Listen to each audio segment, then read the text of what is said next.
eh bien c'est une douche froide pour l'usine Vancorex, située près de Grenoble en Isère, qui ne deviendra pas une coopérative comme le voulaient des ouvriers de la CGT, puisque Vancorex a été donc avalé par le géant chinois Wanhua. Seule une cinquantaine de salariés seront gardés sur les 450 que l'usine comptait au départ. Bonjour Olivier Besancenot, merci d'être notre invité ce matin. Vous êtes ancien candidat à la présidentielle, ancien porte-parole du NPA, nouveau parti anticapitaliste. Je précise que vous parlez en votre nom ce matin et non pas en tant que porte-parole.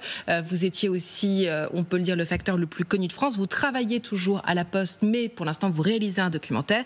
On va parler de votre petit essai Choc, en finir avec les présidents, aux éditions du Seuil, dans cette collection Libelle, dans cette collection Coup de poing. Mais d'abord, un mot sur cette usine, donc Vancorex, fleuron français de la chimie. Que vous suscite comme sentiment le fait que ça soit vendu, repris en partie par un Chinois? D'abord, avant de penser comme ça, je pense d'abord aux salariés, parce que c'est eux qui vont rester sur le carreau. On parle d'une cinquantaine de salariés qui sont repris sur 400, sans parler des emplois induits qui sont extrêmement importants, puisque, comme vous le savez, Vancorex est fournisseur également. Donc on pense à Arkema, et on estime des chiffres de 4 à 5 000 emplois qui sont directement concernés, sachant que tout ça s'inscrit dans une spirale qui n'est pas nouvelle, qui date de maintenant depuis plusieurs mois, qui sont 150, plus de 200 plans dits de sauvegarde de l'emploi, avec 150, 200 000 emplois qui sont directement concernés. Donc on est dans cette spirale des licenciements. Donc nous, on réclame une fois encore, que ça soit Vancorex ou ailleurs, une nouvelle branche de la sécurité sociale, de la protection sociale, qui permettrait précisément aux salariés de ne pas payer la facture de tout ça. Il y avait, comme vous l'avez souligné, un projet de reprise qui était porté par des salariés, un projet de société coopérative qui n'a même pas été pris en compte. Donc ça en dit long. C'est-à-dire qu'en fait, c'est encore la logique de la rentabilité immédiate, du financement daté, puisque c'est ça qui a primé dans la décision, semble-t-il, de la justice. Le projet chinois a été financé à temps. Les 3 ou 4 semaines qui étaient réclamées pour l'autre projet, finalement, n'ont même pas été un argument. Donc, et puis les abonnés absents, c'est comme toujours, c'est les pouvoirs publics, voilà, et notamment le gouvernement. Alors le gouvernement, on va l'entendre, puisque François Bayrou a pris la parole hier pour défendre cette reprise. Nous sommes complètement en soutien du maintien de l'activité, parce que c'est une activité qui s'était développée sur le site de Vancorex, qui a des aspects en effet tout à fait essentiels pour un certain nombre de productions. Nous préférons l'activité à la fermeture. Voilà, l'activité à la fermeture. Mais je voudrais qu'on entende aussi les mots et même la colère et les larmes du maire de Pont-au-Clair, qui lui, dénonce une capitulation de l'État. Moi, j'avais posé un jour la question au ministre de l'Industrie, dans une vision. Quelle est votre vision? Quelle est votre stratégie industrielle en matière de chimie en France? Je n'ai jamais eu de réponse à cette question. Donc notre sujet, c'est qu'on n'a pas de vision stratégique. Il n'y a pas d'État stratège aujourd'hui sur ces sujets industriels. Et pourtant, c'est la mère des batailles. Avec une concurrence déloyale qui nous vient de la Chine, qui nous achète les derniers ateliers ici. En fait, c'est quoi la conséquence de tout ça?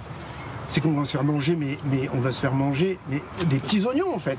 Il n'y a pas de sujet, en fait. On n'est pas prêt à cette bataille. Olivier Besancenot, à l'heure où aujourd'hui on tient des grands discours sur la souveraineté de la France, à l'heure où Donald Trump fait vaciller le monde, quelles leçons vous tirez justement de cette reprise? Que c'est pas d'abord un problème de souveraineté. On oublie, mais Vancorex, c'était thaïlandais. Et ça reste thaïlandais. Et visiblement, ça choquait personne. Donc, évidemment, il faudrait que les pouvoirs publics prennent la main. Pourquoi? Parce qu'en prime de tout, on parle de produits chimiques dangereux où la question de la sécurité est au cœur. Et d'un point de vue de la sécurité des travailleurs, qui sont les premiers concernés, mais aussi de questions écologiques. C'est un site pollué. Donc, le fait, par exemple, de laisser cette fermeture de fait, ou en grande partie de l'activité, ça va pas régler les problèmes d'environnement ni les problèmes de pollution. Donc là, il faudrait rationaliser, c'est-à-dire en effet programmer, anticiper. Et ça, je suis désolé de le dire, mais il n'y a que les pouvoirs publics qui peuvent le faire, puisque la logique du profit, c'est la logique à court terme, c'est dégager un maximum de bénéfices immédiatement. Donc là, on a, j'allais dire, malheureusement, une espèce de concentré de toute la caricature de cette logique folle, qui est celle, pour moi, toujours de la loi de la jungle, et dont on paye les pots cassés ici, à Vancorex, mais on pourrait parler de Michelin, on pourrait parler de la famille Muliez, c'est des capitalistes bien français qui ont gratté je ne sais combien de subventions publiques, qui ont gratté je ne sais combien d'actions et qui ont décidé de fermer des sites qui étaient rentables. Moi, j'avais eu l'occasion de me rendre, par exemple, voir les salariés de Michelin. J'aurais aimé la même émotion à ce moment-là. Donc, une fois encore, on pourrait attendre peut-être que du côté du mouvement social, de la gauche sociale et politique, il y ait une réplique un peu unitaire sur ces questions-là, puisque les salariés ont été soutenus par différentes figures, différentes organisations militantes. Mélenchon, François Hollande sont allés sur place. Bon, il y avait une idée, effectivement, une demande effectivement des salariés. C'était une nationalisation ou des élus temporaires, le temps de trouver une autre solution qui a été refusée par le gouvernement. Mais à chaque fois, c'est la même demande. Et les pouvoirs publics ou le gouvernement ne peut pas nationaliser toutes les entreprises en difficulté, non ? Non, mais enfin là on en est loin. Hein. Je veux dire, pour l'instant, l'État nationalise rien du tout. Et d'ailleurs, quand on se pose éventuellement du côté des États qui ont une orientation politique libérale, c'est toujours des nationalisations temporaires. Et il s'agit toujours de nationaliser éventuellement des secteurs qui sont dans la difficulté économique. Là, on parle de rationalité. D'ailleurs, moi, je préfère le mot socialisation au mot nationalisation parce que j'ai bien conscience que remplacer un patron privé par un patron public, ça change pas nécessairement tout. Et là, on aurait besoin d'un droit de regard, y compris des salariés et de la population sur ce qui est en train de se passer. Une fois encore, la question de la sécurité, elle est au cœur de tout ça. Et malheureusement, c'est pire que ça. C'est-à-dire, ils sont même pas aux abonnés absents. Ils accompagnent cette logique en disant on peut jamais rien faire. Je rappelle que quand même l'État a une arme entre les mains. Quand il s'agit de donner de l'argent public à tous ces groupes, on en donne. On ne dit pas c'est de l'ingérence dans l'économie privée. Quand il s'agirait d'en reprendre, de taper du poing sur la table en disant à un moment donné, on va dire que finalement, par exemple, dans tous les groupes que j'évoquais tout à l'heure, on pourrait imaginer même que c'est des détournements de fonds publics, puisque finalement cet argent est censé bénéficier à l'investissement, à la production, aux salariés, aux salaires. Ça n'a jamais été le cas. Donc là, il y a vraiment une question qui est pour le coup éminemment politique. Alors, on le disait, donc ça a été repris par un Chinois. Est-ce que justement, avec cette guerre que mène Donald Trump sur les tarifs, est-ce que vous craignez que la Chine se lance finalement à l'assaut du vieux continent et que, par exemple, il cherche à détourner ses stocks, c'est-à-dire qu'il ne peut plus les donner aux États-Unis et bien sur l'Europe pour arriver, je ne sais pas, des milliers de colis à bas coût, des marques low cost. Est-ce que ça vous fait peur ? Non, mais moi, la guerre commerciale me fait peur. Mais qu'elle soit menée par des Chinois, par des Nord-Américains ou qui que ce soit, ça ne change rien. Le problème, c'est qu'on est en train, pour le coup, de changer d'époque. Là, pour le coup, on est vraiment en train de changer d'époque d'un point de vue économique. Je pense que la phase de la mondialisation libérale, telle qu'on l'a connue pendant 30 ou 40 ans, elle est refermée, elle est derrière nous. On rentre dans une phase où le régime capitaliste, vous savez, moi je suis marxiste, donc on essaie de comprendre, de déchiffrer ce qu'est le système capitaliste depuis Marx. Le système capitaliste a pour lui, sans grande théorie, de chercher en cas de crise majeure à réinventer une nouvelle manière d'accumuler de nouveau des richesses par tous les moyens nécessaires. Et là, on est en train de passer par une nouvelle phase qui est marquée par du protectionnisme, en effet, par de la guerre commerciale, avec évidemment généralement, malheureusement, un prolongement sur le terrain militaire d'une compétition qui commence sur le terrain économique.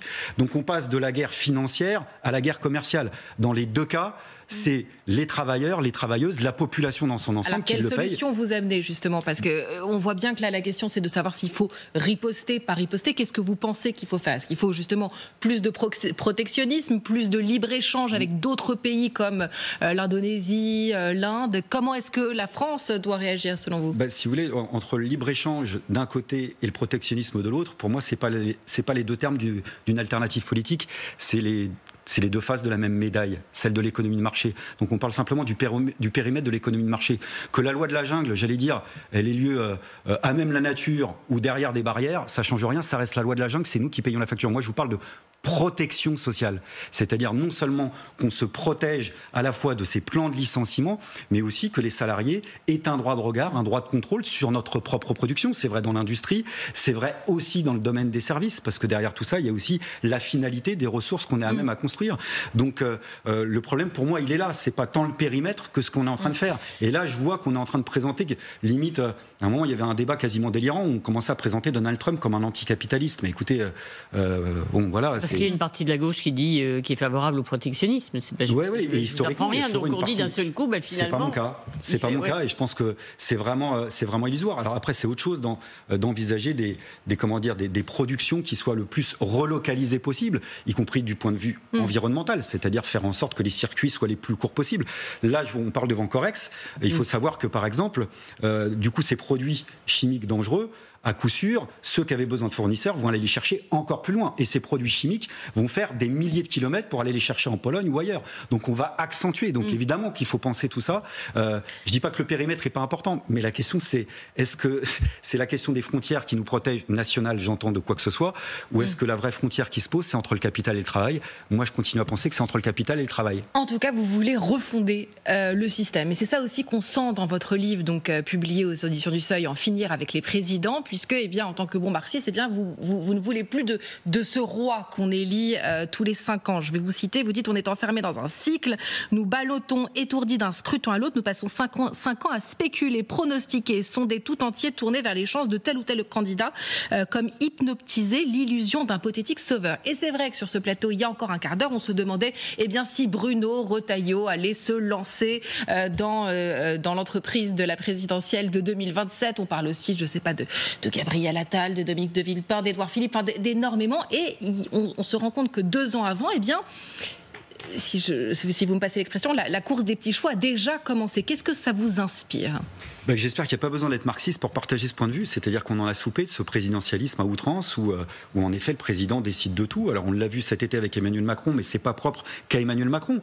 On est là suspendu aux décisions d'un seul individu. Je veux dire, même, c'est pour ça que je vous dis, il n'y a vraiment pas besoin d'être marxiste ni d'être révolutionnaire. Entre le législatif et l'exécutif, théoriquement le législatif c'est la tête, c'est ce qu'il pense. L'exécutif c'est le bras, c'est ce qui est fait pour appliquer. Prenez ce qu'applique aujourd'hui, c'est le gouvernement. Qui décide de la nomination du gouvernement? Est-ce que c'est le Parlement? Est-ce que c'est l'Assemblée? Non, c'est le président de la République. Et le gouvernement fait quoi? Il est soumis à la bataille du Parlement, qui est la bataille des questions. Donc là, on fonctionne dans quelque chose qui est l'inverse de cette démocratie que j'appelle de mes voeux, mais je ne suis pas le seul, une démocratie ascendante, c'est-à-dire on imaginerait un système qui fonctionne du bas vers le haut plutôt que du haut vers le bas. Et je note par ailleurs que dans la période actuelle, qui est une période de transition, de basculement, je pense que la Ve République, telle qu'elle a été conçue, même du point de vue du haut de la société, c'est-à-dire pour assurer un minimum de stabilité, elle assure plus cette fonction-là. Donc je parie qu'à un moment donné, la Ve République ne faisant plus l'affaire, on va changer. La question c'est, est-ce qu'on laisse les dominants le faire, ou est-ce qu'à gauche on se repose cette question-là? Et justement, Olivier Besancenot, vous parlez d'une période de bascule du monde dans lequel on se trouve. Il y a l'aspect commercial, puis il y a l'aspect défense, tout simplement. Vous savez d'où ça vient, l'élection du président au suffrage universel, c'est le général de Gaulle, puis la réforme du Conseil constitutionnel en 1962. L'idée étant de permettre à un seul homme de disposer au nom du mandat que lui confie la nation, de pouvoir appuyer sur le bouton nucléaire ou non. On l'espère pas, c'est une arme de non-emploi. Dans ce monde où la brutalité est désinhibée, dans ce monde où il faut afficher son autonomie stratégique, c'est quand même important, vous ne pensez pas, de continuer à élire un président de la République qui, au nom, encore une fois, du peuple, peut, oui ou non, déclencher le feu nucléaire? Ben non. Moi, je pense vraiment c'est pas une arme de non-emploi, hein, attention, je ne le souhaite pas. On prend tout votre argumentaire en y voyant un argument supplémentaire pour en finir avec ça. J'imagine. C'était l'argument du général de Gaulle en 1962. Beaucoup disent qu'il est visionnaire et qu'il a.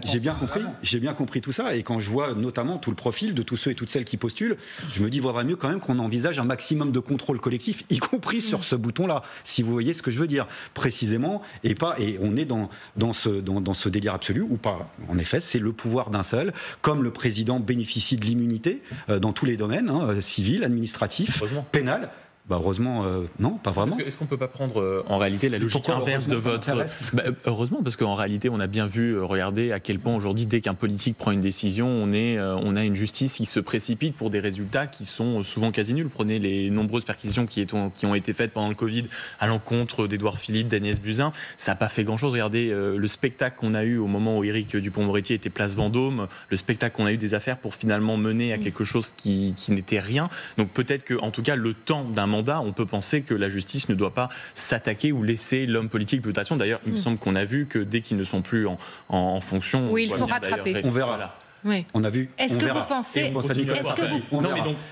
J'attends de voir. C'était pas plus mal que au bout d'un moment... Non, mais moi, je partage absolument pas votre point de vue. C'est-à-dire l'idée qu'on puisse vivre au-dessus des lois. Pas au-dessus. Parce que la preuve, ils sont rattrapés, vous l'avez dit. Non. mais pendant le temps du mandat. Je reprends votre argumentaire. Pour moi, c'est un problème.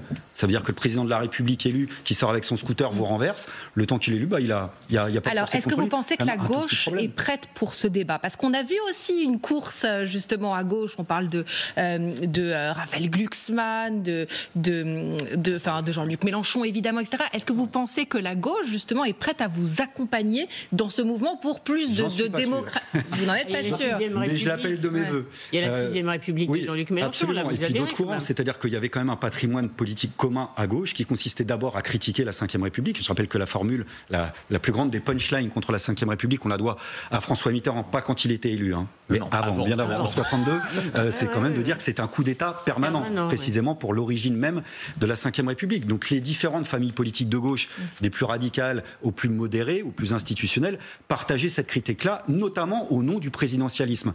Et puis de nos jours encore, il y a en effet la France insoumise ou d'autres courants qui tentent de réfléchir à ça. Et moi, ce que j'aimerais, c'est que ce débat ait lieu, même quand on n'est pas d'accord, pour envisager ce qui pourrait être une autre solution de cet angle mort, quand même, dès lors qu'on parle de la pratique. Parce qu'en effet, je pars malheureusement de ce constat, du fait que la gauche s'est rendue prisonnière du calendrier de la Ve République. C'est-à-dire, on sort d'une élection, on est déjà dans la suivante, et en réalité, quand on lit dans la pupille des uns et des autres, on comprend que déjà tout le monde est un petit peu dans la course. Ce qui n'est pas un problème, c'est pas un tabou. Mais si on pouvait le mettre simplement en suspens, surprendre, en disant, voyez, on va, plutôt que d'alimenter ce débat politique et médiatique, toute la gauche va dire, pendant 3-4 mois, on va faire une convention démocratique pour discuter de ce que pourrait être une autre société où on extirperait la question présidentielle, moi je suis preneur. On entend en tout cas... d'un mot, vous non, là, c'est pas. On entend j'ai été candidat, ça n'a pas marché non plus. On entend donc cette envie de lancer cette idée dans le débat commun, justement ce débat, en finir avec les présidents. Je rappelle que la gauche manifeste cet après-midi pour défendre l'état de droit, justement dans le cadre du procès de Marine Le Pen. Merci Olivier Besancenot.